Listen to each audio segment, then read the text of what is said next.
I'm Christopher Schoenwald, and welcome to Life as a show intently focused on helping people find their professional pathway by exploring and unearthing the details of jobs from around the world. Before we get into today's episode, I just want to throw this out there. I have a channel over on YouTube, Life as a ... which basically hosts highlights from these audio conversations that I have with these great guests. They typically run 10 to 15 minutes, and they're there to kind of present a different vantage point. You know, for people that aren't into audio, aren't into podcasts, but are still looking for career advice, ideas, help, all that great stuff, send them over to YouTube. Like I said, Life as a ...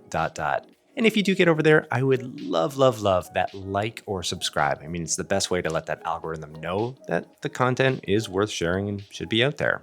So anyway, I do thank you for letting me plug this a little bit, but I think it's about time to get into today's episode.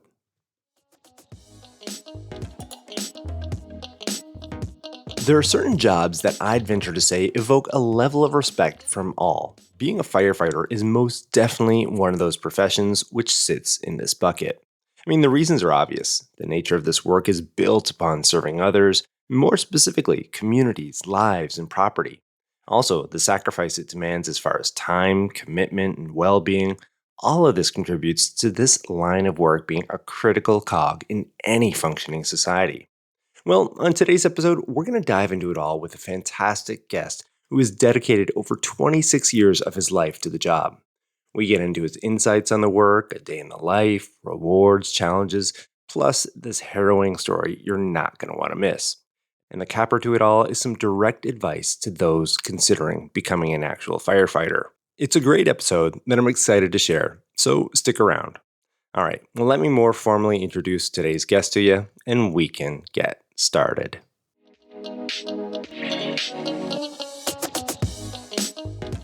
Ralph Weick is a firefighter, acting captain for the city of Prince Rupert, a community of about 13,000 nestled on British Columbia's rugged north coast.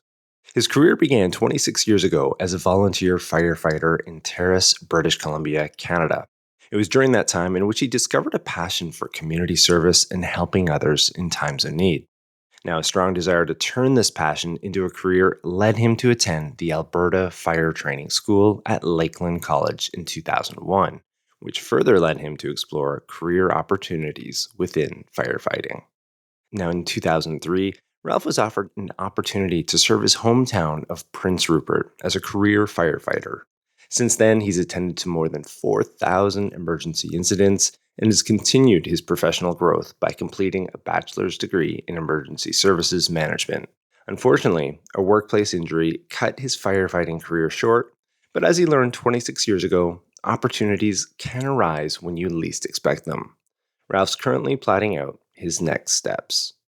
So, with all this noted, I'd love to welcome you to my conversation with Ralph Weick.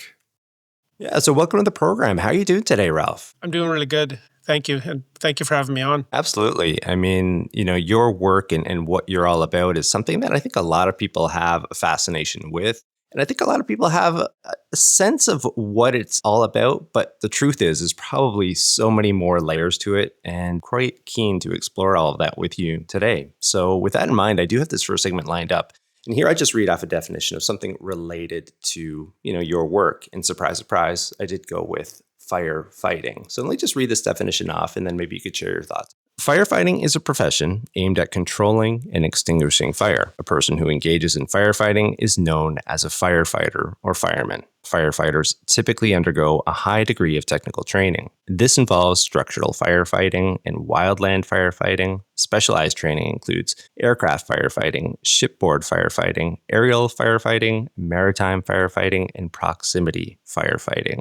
A lot of firefighting in that definition. But first take, what do you think of that? I think that encompasses a great deal in terms of the fire suppression activities that firefighters are involved in. There's a lot of technical training. And of course, as you mentioned, there's a lot of different types of firefighting. Although firefighting has evolved somewhat in the last number of years, to include more technical rescue, hazardous materials response. Emergency medical response is a really big, huge aspect of what fire departments do these days. And then, of course, other things like automobile incidents and auto extrication and things like that. So there has been quite an evolution over the last number of years. In terms of the firefighting itself, I think depending on the department and, geography, different services to the community, of course, the nature of firefighting in a municipality can be quite different from one town to the other. For example, we have a small airport in our community that does not meet the threshold to be a designated airport by Transport Canada. So it doesn't have a designated airport rescue firefighting team. So it is serviced by the municipality. I believe the threshold for an airport to have a designated fire service is just under 200,000 annual passengers. So you'll find a lot of smaller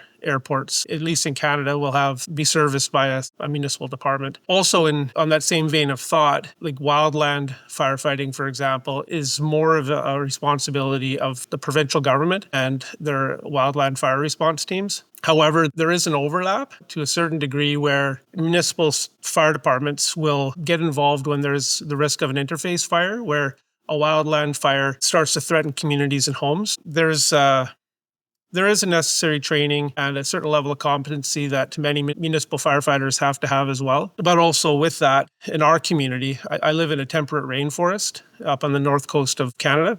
And for us, we're one of those rare places in North America these days that isn't really threatened by a wildfire risk because everything is so lush and wet. Yeah, it's not a huge issue close to where I live. That's interesting. I like that point of geography entering into it all. Because again, like as you explain it, it makes complete sense to me, but I don't think that's something that a person would instantly sort of like latch onto as far as distinguishing, how the profession might look, in one place as opposed to another. And certainly that would affect the types of roles and responsibilities, I suppose, that an individual such as yourself within that line of work would have. Is there anything else that the definition maybe isn't addressing perhaps, or things that you'd like to add into it? Or other than that, you feel satisfied with it? Yeah, I feel somewhat satisfied with that. I guess just diving a little bit more into the geographical context, you'll see some departments maybe have more vehicle traffic. And so they probably have a much more robust heavy rescue team to go and respond to highway rescues. We have those here, but it's not as huge of an issue as it would be in some other locations. So every department, I think, is very unique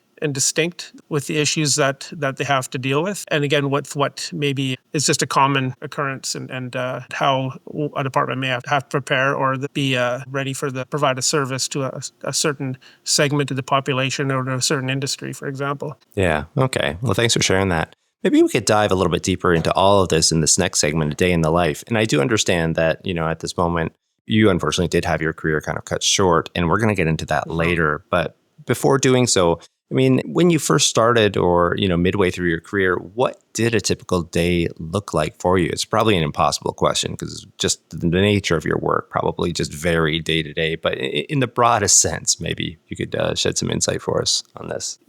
Actually, my first captain that I worked under, he said that firefighting is 90% boredom and 10% chaos. It's true to a point because there's a lot of mundane work and a lot of monotony, a lot of routine, but we have to be For example? Oh, just kind of like the day-to-day, the routine, the hall duties, the washing of floors, cleaning of toilets. Every morning is kind of starts out with an equipment readiness check. Make sure that all of our air packs are functioning and full of air and ready to go. Make sure that your personal protective equipment is ready. Make sure that the trucks themselves are operational because we're driving big trucks with air brakes. The air tanks are full, that the sirens and horns and lights and the communication equipment, like the radios, all work. So there's a bit of a process there first thing in the morning.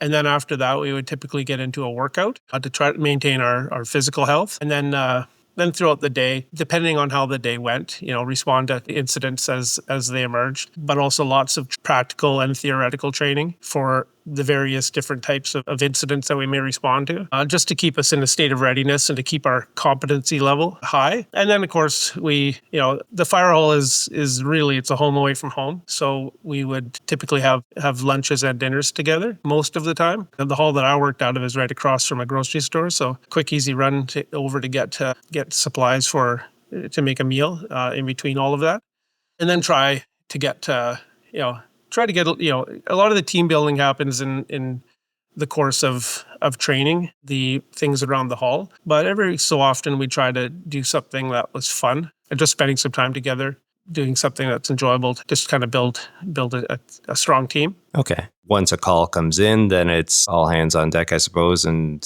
sorting out what needs to be taken care of and what you're going to do, essentially, I suppose, right? Yeah, and there's some days that we be quiet and we'd spend a lot of time training or a lot of time maybe going a little bit deeper into a piece of equipment and then how we would run it or maybe clean things a little bit deeper just because we have a little bit extra time. But there are those days where you can plan your day out, what you want to try to accomplish, but we're just locked completely with calls, so very little of what that routine work would get accomplished on those days. Yeah, I'm sure like this next question is going to be based again, returning to that point of geography and where you're located and the community that you're within. But what would a typical day look like as far as the number of calls you'd be receiving, at least for you and from your experiences? Typically, it really depends on the day. Our department does 16 to 1700 calls a year for a small department of 26 employees or 26 firefighters. I think that averages out to about 4 to 5 a day. Pretty heavy, I would assume. Some days can be quiet, but we've had a huge windstorm up here 4 or 5 years ago. And I think we had, in the matter of about 6 hours, we had about 25 different calls. Electrical shorts, trees falling on power lines.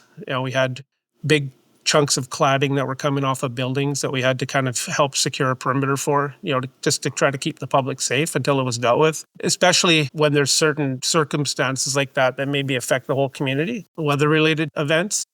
Yeah. Those days can be really busy, where we're logging 15 to 20 calls in a short amount of time. Oh, wow. Yeah.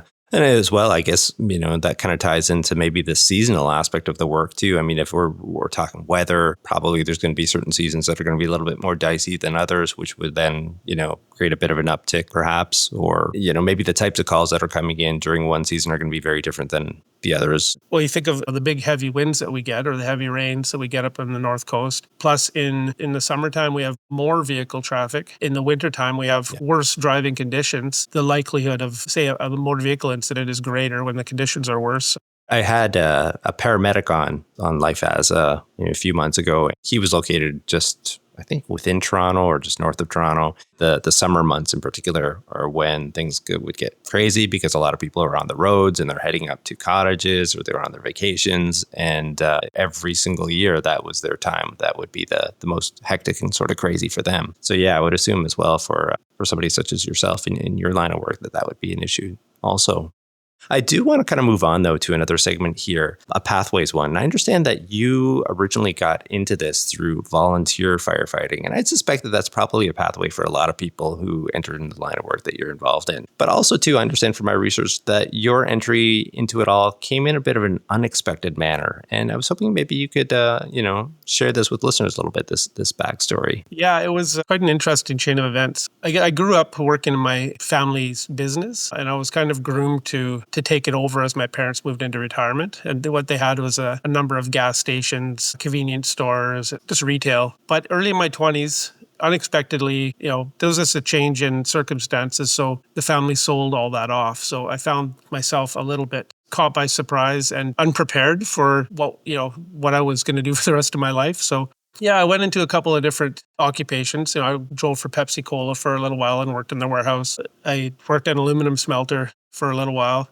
Tried working at oil patch in Alberta, but I actually ended up getting a job when I was, 24, just before my 25th birthday. I got a job working for Orkin as an exterminator. That could be a whole other show. Yeah, I bet. Probably pound for pound, probably the most challenging and enjoyable line of work that I've done, but it just ran its course. So I was kind of looking for other opportunities and maybe go back to school. I was getting into my late 20s now, trying to find something that I could change my direction. And I just didn't know what that was yet. But as it turned out, in Terrace, which is a community about an hour and a half inland from here, That's where I was living. Their fire hall, they got mice in their fire hall. So I was called by the department to come and deal with their mouse problem. So as I'm there filling out my invoice and doing my paperwork, just making small talk with the firefighters there. And they actually passed me a volunteer application and asked if I'd be interested in volunteering. And I said, well, yeah, sure. I'm up to trying something new. I didn't Yeah. even know there was a volunteer fire department in that community. I thought it was all paid staff. They invited me to come and observe a training event that they were having the following Tuesday, which this was in 1999. So in those days, if there was an old derelict house that needed to go, they would use it for firefighter training. So the department had planned as a training activity to burn a house down on this one Tuesday night. So I was invited to go watch. I'm watching what they're doing. I've seen these guys in the gear and it looked like so much fun. And the fella that had actually passed me the application, he saw me on the corner watching and he came up to me and he said, you see what you're missing? And I was completely intrigued and inspired. And I thought to myself, well, that's something I want to try. Of course, I think by the next day I had my application in and I was quickly accepted into the volunteer ranks. And I just loved it. I loved the camaraderie. I loved the opportunity to give back to the community as well. And just, the opportunity to learn and grow. It was just offered so much on a personal Yeah. level and then also as a professionally as well, because it didn't take me long to realize that I wanted to pursue that as a career. 2001, I went away to Lakeland College in Alberta to attend the fire training school there. And I obtained my basic firefighter qualifications, which is called an NFPA 1001. So that's a standard developed by the National Fire Protection Association. And that's a basic qualifications that any prospective firefighter would need in order to be able to work. So I went away and got that in 2001. And then I actually graduated from fire school on the 31st of August 2001, which is about a week and a half before the 9/11 events that year. And when 9/11 happened and all those firefighters passed away, I mean, it impacted me immensely, but it also, made me think because of all the different things we learned about building construction and safety and fire response, like that I almost wanted to go back to school and have another class and talk to my classmates about this incident that just happened, because these are some things that, we just never covered. I don't think the world had ever seen anything quite like that before. I finished fire school and then I actually pursued opportunities in different departments around BC and Alberta for a little while. It was kind of expensive and problematic in a sense to travel around to all these different testing opportunities and things like that. Medical testing, that had to be updated every 6 months by a occupational physician in Vancouver. But in 2001, which is an interesting story, in 2001, I applied in Calgary and 1,800 people wrote an entrance exam for 60 positions there. And the top 750 scores on their tests were then allowed to apply. So I made it through. I was one of the top 750 test scores, so I was allowed to apply. And when I got my application package in the mail, it was thick. It was 15 pages or something along those lines. And I remember getting to about page 12 on this application package. And there was a spot on that application for an applicant to list their Olympic medals won. And I knew that firefighting was highly competitive, but it's like, this is the type of person that I'm actually competing with. They have that caliber of applicant here.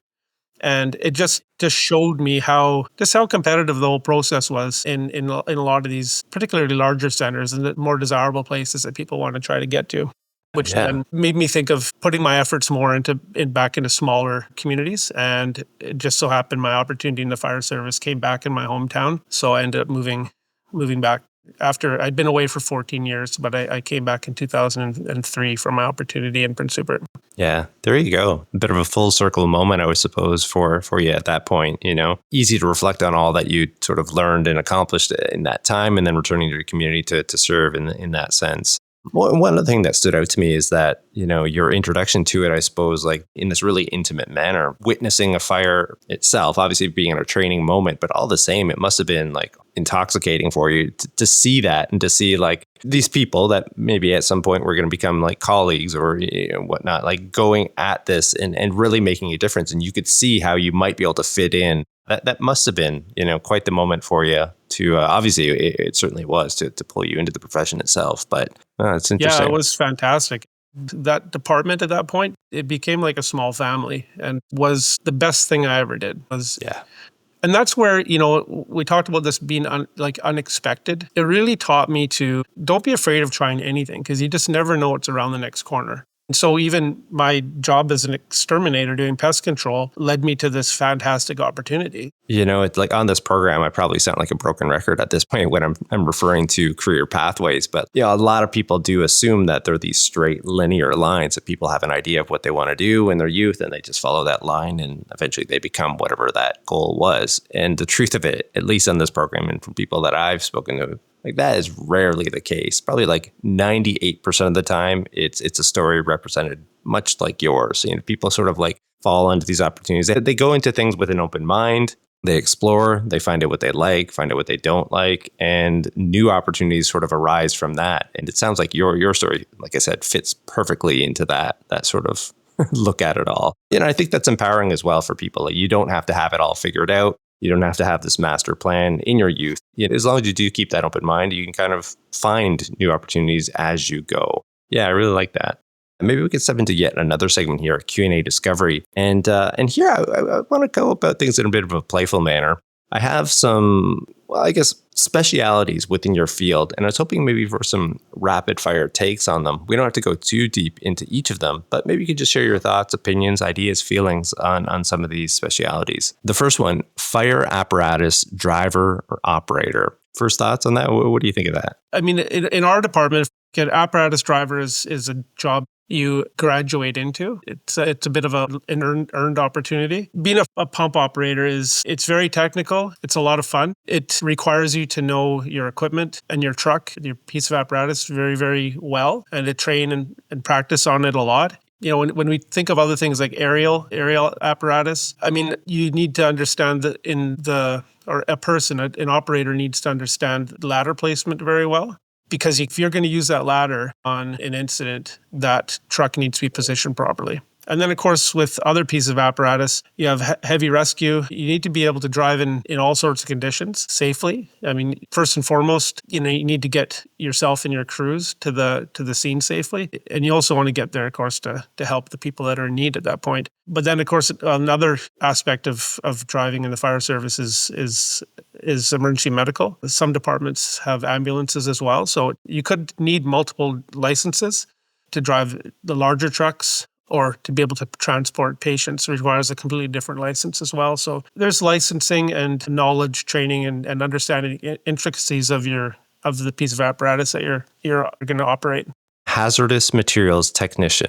There's three levels to hazmat: awareness, operations, and technician, and much more complete position with greater responsibility in containment and cleanup, control, and decon of an area. Actually, our department only run to operations level, which is basic identification, initial containment, and we can help decon a tech team. But technician level, yeah, it's a much more advanced level. Okay. Rescue technician. Rescue technician can encompass a lot of different things: confined space rescue, swiftwater rescue, ice rescue, urban search and rescue, things like, if an elevator breaks down, getting a person out of an elevator. There's a lot of knowledge to be learned. But it's such an important role. Airport firefighter. Airport firefighters are typically, again, confined to an airport location. There's a lot of training, a lot of maintenance, and a lot of maintaining a state of readiness so that you can respond to an incident. And of course, those incidents a municipal firefighter can deal with a dumpster fire.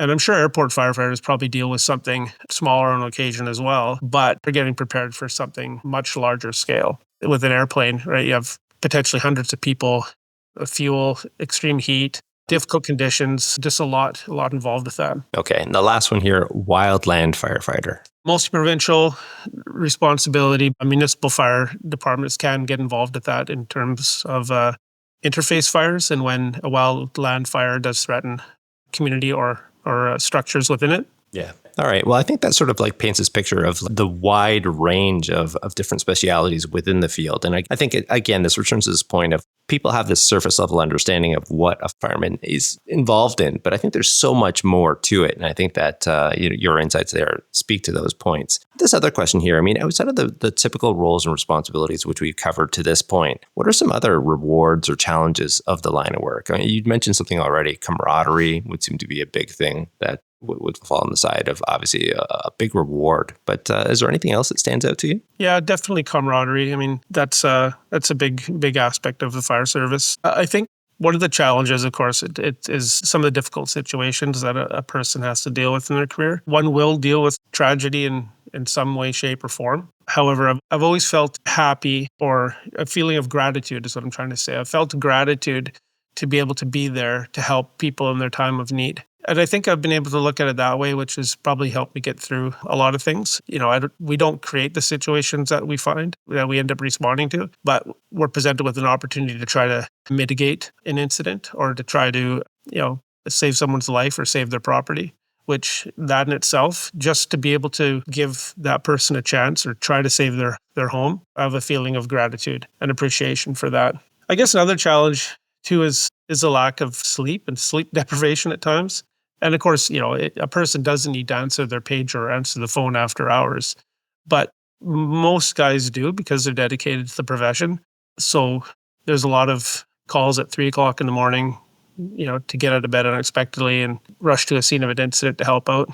In a small town like ours, where our resources are limited, we don't have a mutual aid agreement per se with another department. It's us. There is no other department coming to help. Or you can see in an urban area like Vancouver, for example, and I don't know what their agreements are down there, but you'd have all these different departments nearby that potentially you could, rely on for assistance. Where us up here, we're somewhat isolated, so that's a bit of a challenge. Despite the difficult circumstances at times, it's a lot of fun. Yeah, it sounds like it could be. And also, too, one of the things that stands out to me is it sounds like this is the type of work, certainly, that can follow you home in a lot of different ways. Like what you were just alluding to there, some of the things that you're, attending to or having to deal with and meeting people in one of the darkest and most difficult times of their lives. Those are things that are going to stick with you. But then also, too, like on the flip side, because it so deeply hits you're also putting so much of yourself into it as well, which is where oftentimes a lot of reward comes from careers. So I can see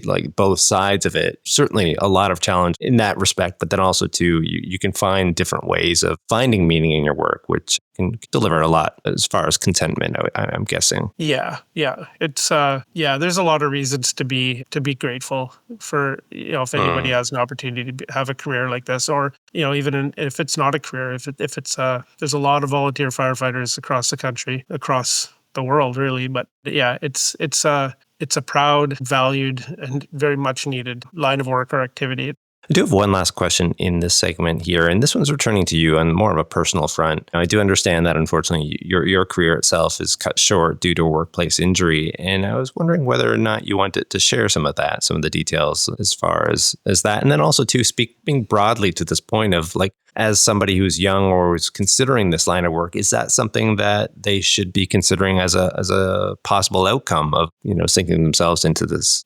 My injury is actually quite a freak injury. It's not something that people typically have to be worried about. What I did was I tore a tendon in my elbow, and so it was just closing a door on the side of the truck. We have roll-up doors. I was a pump operator this one particular day. We were out doing a training exercise, and I had a roll of hose. It's a 5-inch supply line, weighs about 60 pounds. Pulled it out of the compartment. And at that moment, we actually got called to a report of a structure fire. So I threw the hose back in the compartment, and I went to roll the door down. And as I did, the hose fell back out and stopped. The door stopped abruptly when I was trying to close it. And I just felt a little twinge. Didn't think much of it.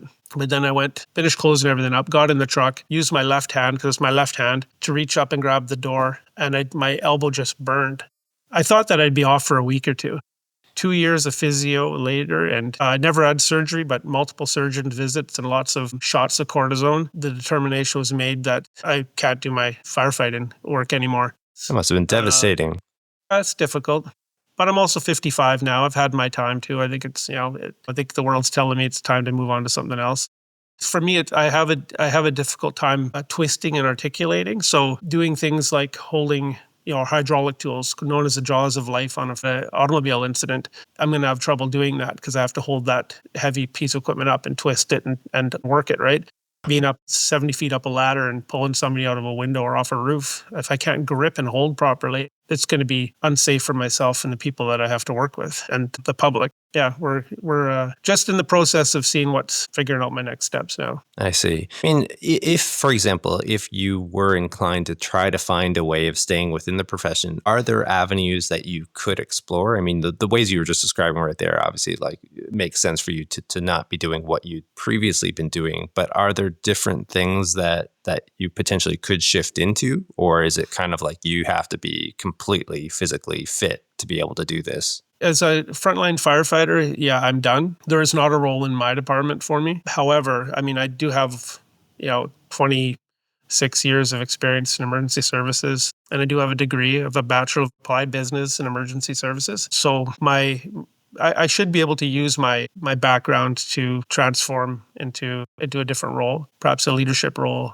perhaps a emergency response coordination within a regional district or a small community or an industry or something. We'll see. Yeah. Okay. Okay. As far as, I mean, like, this being something that a young person would or should be considering, workplace injury within this line of work, obviously, like, you can imagine how this could happen to people and could be a bit of a concern or a worry. In your experience, is this something that you've witnessed across your career that, careers have been cut short due to injuries? Not this type of injury. I've seen careers cut short due to mental health issues. Seen careers cut short because of bad backs or bad hearts. We've had a number of retired firefighters that have developed cancer. A couple of them passed away. One has definitely been attributed to the workplace. What I will say to that too is, I mean, I think there's a risk in just about everything. There's risk in if a person is a long haul truck driver or a logger. Certainly. But in our line of work and in the fire service, there's been a lot of advancements in personal protective equipment and safe work practices. A lot has been learned. And I think what's happened with, unfortunately, with a lot of the retired group, they worked in a period of time where, when they started, they didn't have breathing apparatus, to protect their lungs. They didn't have the knowledge that your gear absorbs carcinogens and stays in it. We know all that now. We have breathing apparatus we can wear to protect our lungs. We have equipment that's much better. We have practices where our equipment is clean. We don't wear it a second time. We're cleaning right away. We're getting rid of all this contaminated material and just looking after, we're looking after ourselves so much better than we were before. So Yeah. there's a risk for sure, but I think there's a risk in a lot of different professions, regardless of what it is. Sure. Even though there are inherent risks with this job, there's a lot of steps that are being taken and have been taken to ensure that, everybody comes home safe. I'm glad you addressed that. And also, too, thankful for you sharing your story, personally. I mean, that probably was a trying moment. Maybe perhaps it still is for you. But I think that level of insight is helpful to a lot of people who are entertaining this, career pathway as a potential option for themselves. I do want to shift over into a water cooler story segment here. And here I'm just asking for any story that was meaningful across your career that you'd like to share with listeners. A story that comes to mind right off the top of my head was Elizabeth Apartments fire in Prince Rupert. I mean, if any of your listeners want to search it up on the internet, I mean, you just have to search, Elizabeth Apartments fire, Prince Rupert, and they'll see images and stories about it. The building in question was an American government administration building that was built during the Second World War. So back in those days, there was a large American presence in our community. A lot of military, watching the lookouts. Japan wasn't just on the other side of the ocean from here. So there was a presence here, and they had this large admin building that eventually was, after the war was over, this building was turned into an apartment complex. So if you can imagine what a capital E looks like. So a capital E has 3 fingers off of it. Essentially, this building looked like a capital E other than the fact that it had 4 fingers off of it. So it had the long front section ran along the street, and then there was 4 different distinct wings going out the back that overlooked a bluff. So there was a fire it was November the 10th, 2004, in an apartment. And the on-duty crews got there quite quickly and extinguished the fire within the unit. However, the fire had breached the wall and got into the wall. And a lot of the old buildings, the building construction, the regulations years ago weren't what they are today. This building was constructed with something that's called balloon frame style construction, which is essentially that your wall studs run from the basement all the way to the attic. No fire breaks in the middle of them. Okay. If you can imagine, the fire got into the wall and it traveled all the way up to the attic. So you imagine this apartment building I think it had about 110 units in it. It was quite large, but only 2 stories through most of the building. The back end, where they had boiler rooms and stuff underneath, there was a 3rd story underneath. So it took up a lot of land area because it was quite short, but yet it had, like I said, 100 to 110 units in it. That's quite the size. Yeah, and so the fire got up into the ceiling. I was the second crew on scene, and when I showed up on scene, all you could see was the front of the building and some smoke coming up. And I was told with another firefighter, grab a ladder, go up to the top of the stairs in this wing. They need a ladder up there because they're going to try to get the fire up in the ceiling. So I get up into this hallway with this other firefighter that I was with. There was 2 other firefighters already there. So there was 4 of us in this hallway, and it was pitch black, and it was really hot. I remember we didn't bring a hose in with us because they already had one. We just brought them a ladder to access the ceiling. And I remember keeping the hose in between my legs so that I could keep my bearings as to where I was, and I could find a way out if I needed to, because I just followed the hose back. So we're thinking, okay, the fire it's in the ceiling, but wow, it sure is hot. Up there for maybe 3-4 minutes. And the captain, I could hear his voice yelling from the back of the hallway, get out now, everybody out. So we gathered our stuff thinking, what's the issue? Like, one of the guys was kind of complaining because he thought he had a handle on he was just about to get the fire out of the attic. So we pulled out and immediately got redirected into another wing of the building. So to clear it, we wanted to make sure that everybody was out of the building. So we get into the next wing, which ran parallel to the wing that the fire was in, and busted through a door. And I could see where we had just been standing, and I was completely blown away. Everything around us was on fire. Below us, beside us, the roof was on fire. So the hallway itself was like a tube. And we were protected in this tube, and everything else around us was on fire. Moments of, us all, losing our life that day. But the challenges were like that the way the building was constructed, overlooking this bluff, there was no access to the back end of the building. We couldn't see it. We could only see the smoke coming up from the front. So the incident commander, until they actually went and got a different view from one of the other adjacent wings, could actually see the extent that how much the fire had spread. Our aerial apparatus at the time, which was 100-foot or about a 93-foot hydraulic lift, it was sent out for a refit. So it wasn't available. We couldn't even get high up to put water on the back of the building. And we certainly couldn't walk around it because we would have fallen 40, 50 feet down an embankment.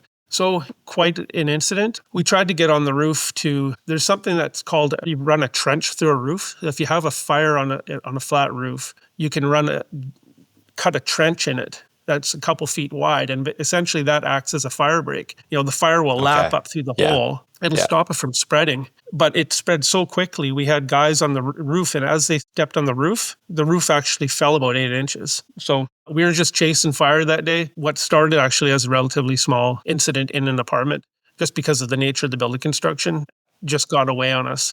I feel lucky. Others might feel differently. I feel lucky that we all made it home out of there. I wasn't home for 55 hours. It was, oh my gosh. Yeah. Jeez. I mean, wow. There was a couple small naps at the fire hall, but go sleep for 2 hours and get back to the scene type of thing.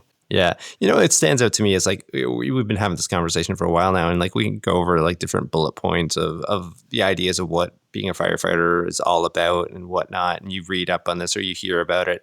But, hearing a story like that certainly brings it to life. And obviously like the uncertainty of it all, going into it, and, you just never know what you're going to encounter. And even in that, your story speaks to this. You look at it initially and you have an idea of what it could be. You actually get into it and it's completely different. And then obviously the stakes are just so high, certainly of just carrying out the work and getting it done the right way. Like, Wow, just sort of blows me away. I'm a bit speechless, to be honest. So There's a bit of a standard practice where you're required to do a 360 and walk around the building. So you get a full view of what the incident is. If anybody's hanging out a window or where it's seated. But because of the size of the building for one, but also that you couldn't get around the back of it. You couldn't walk around it. Made it impossible to do a 360, which you can plan for things and you can try to do things by the book all you want every time.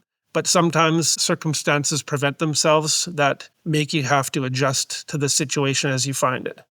yeah, well said. We are rounding the bend in this conversation, and I think we've painted a really nice picture of what the profession's all about. And I was hoping maybe we'd close it all out with some words of wisdom to somebody who might be interested in becoming a firefighter themselves. What advice would you give to a person such as that? What I would tell somebody who wants to be a firefighter: go to school. Go get your firefighting training, your NFPA 1001 at minimum. Get all the courses that you can for whatever department that one wants to try to get into.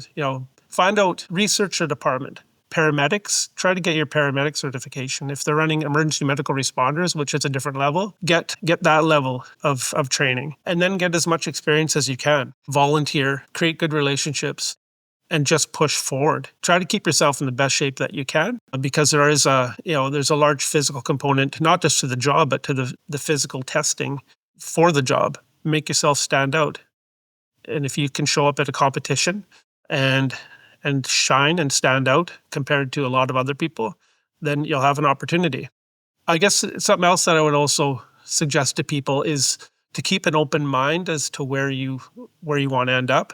If one is locked into a particular location, a particular town, it could be a long and difficult wait. I think it's best there'll be more opportunities arise if a person broadens their perspective and broadens their horizons by applying to other departments. I've known of some people from Western Canada that have ended up in New Brunswick, for example. And we have people from Ontario that work in our community here now. So yeah, try to keep an open mind, work hard, and stay in shape. Yeah, I appreciate that insight, Ralph. I think it certainly is going to give people a really good look at the profession itself, but then also some helpful tips and advice as far as actually pursuing it and getting into it. And I know I've taken a bunch of your time today. So once again, thanks for joining the program. It's been a true pleasure. Thank you, Christopher. I do appreciate the opportunity to talk to you. It's been great. Thank you.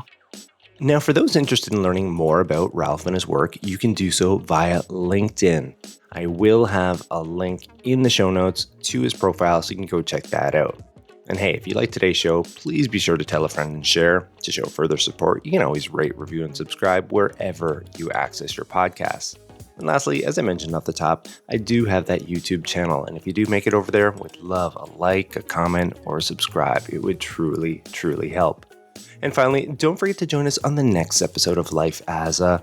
You could literally be one listen away from finding your dream job. I'm Christopher Schoenwald, your host, and until next time, don't settle for less. Find the career you were born for.